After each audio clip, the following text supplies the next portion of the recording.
ce jour dédié pour la Refoua Shlema de Roger Benina. Une belle histoire qui a eu lieu cet été, au mois de fin août, début septembre, les Chagim, les fêtes, Rosh Hashanah, etc. Un Bachur Yeshiva, un étudiant de Yeshiva ici en Israël, qui a été enrôlé par des groupements de Kirouv, groupements de rapprochement des Juifs, pour aller dans les pays de l'Est. Les pays de l'Est, des pays qui étaient des pays très très fastes au niveau de leur judaïsme, d'accord, avant la révolution russe en 1917. La révolution, ça a été terrible. Il y a eu là-bas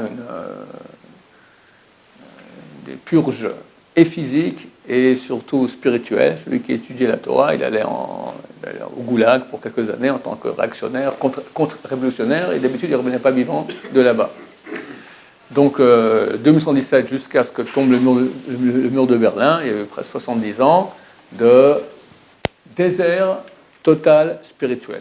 Et aujourd'hui, depuis une vingtaine d'années, il y a des groupements donc, de Kirouv, de rapprochement des Juifs, qui font beaucoup de travail là-bas. Il y a une vraie révolution. Baruch Hashem, il y a beaucoup de retours. À Odessa, par exemple, c'est extraordinaire ce qui se passe là-bas. Des kolélim, des écoles, il n'y avait rien. Un couple était là-bas et commençait à faire du travail, etc.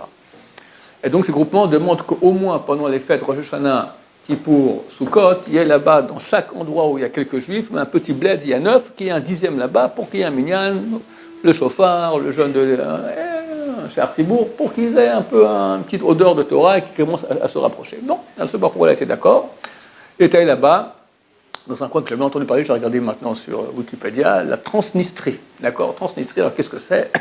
C'est en fait un pays qui fait peut-être partie de la Moldavie, peut-être partie de la Russie, c'est pas clair. Ça s'appelle un État non reconnu. Eux disent qu'ils sont indépendants, et on leur laisse un peu oui, un peu non. D'accord, ils occupent toute la côte est du fleuve là-bas qui s'appelle le Dniestre, avec l'accent. D'accord, alors c'est une petite bande de terre qui fait 400 km de long sur 10 km de large, qui longe comme ça le fleuve. Alors lui n'était pas là-bas, il était là-bas un petit village en Moldavie. Il était là-bas à Rosh Hashanah, dans ce petit village à Rosh Hashanah, et il a eu un contact super bien avec tous les juifs du village, et ils l'ont supplié de revenir pour Kippour. Il a accepté, c'est bon. Il y avait 7 jours, entre Rosh Hashanah et Kippour, il y a 7 jours. Qu'est-ce qu'il s'est dit? Je suis proche de l'Ukraine, parce que tu vas de Moldavie, tu traverses la Transnistrie, 10 km de large, tu te trouves en Ukraine.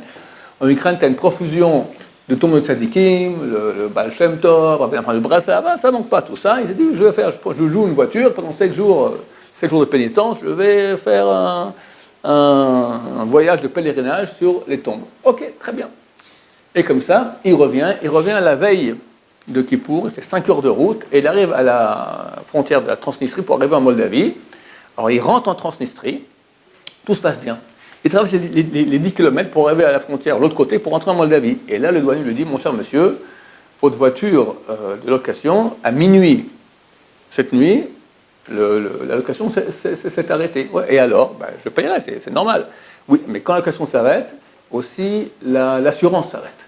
Or, d'après la loi de la Transnistrie, celui qui roule sans assurance dans une voiture, c'est quelque chose de pénal. Donc je vous annule votre passeport, c'est pénal, et bien sûr je ne vous laisse pas passer, en aucun cas.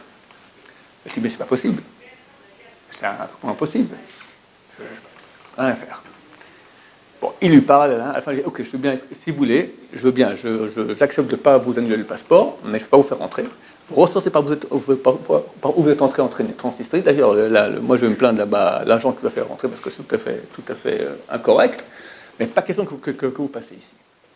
Bon, lui, il n'en peut plus, il va dans sa voiture, il se met de côté parce qu'il dérangeait le trafic, et il ne sait pas quoi faire.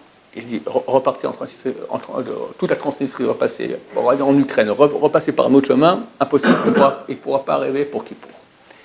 Il commence à avoir un mal de tête, qu'est-ce qu'il fait? Dans quelques heures, c'est Kippour. Non seulement eux, ils attendent là-bas, mais il ne veut pas rester bloqué dans la voiture bêtement un truc de douanier à Yom Kippour. Bon, réflexe juif, super bien, il prend Tehillim, il se met à lire Tehillim. Mais alors, quel Tehillim? Hachem, aide-moi. Et il prie, et il pleure, et il prie, et il pleure. Après, il réfléchit.